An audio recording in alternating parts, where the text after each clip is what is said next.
Welcome to Viewpoint 360. We all suffered with COVID-19 pandemic, and there was a time that getting an ordinary mask or sanitizer is also availability in the market. The availability of these two were also very scarce, and it has affected our economic life, social life, and cultural life too, and psychologically it has affected us. And coming out of that, many people predicted it will take a lot of time to come out with that. But India successfully, thanks to its scientists and doctors and forces, armed forces, thanks to their support, we came out. And especially credit should be given to the scientists who have developed a vaccine, and credit should be given to the doctors also for doing great service.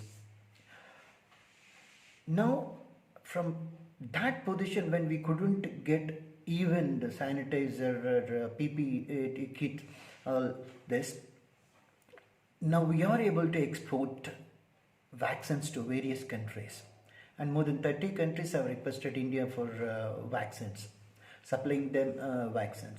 Now, as a goodwill gesture, India has gifted over 5 lakh vaccines to Afghanistan.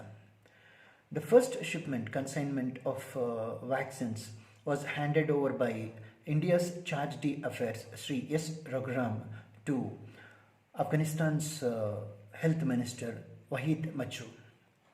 They have expressed gratitude and thanked them to help them in this critical time.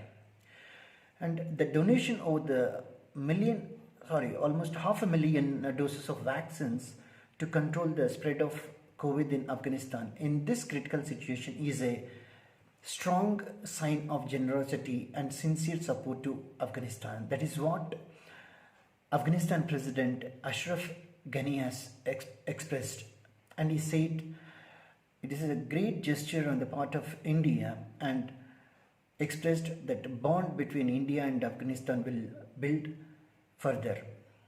Thank you for watching. This is Durga Gunta signing off.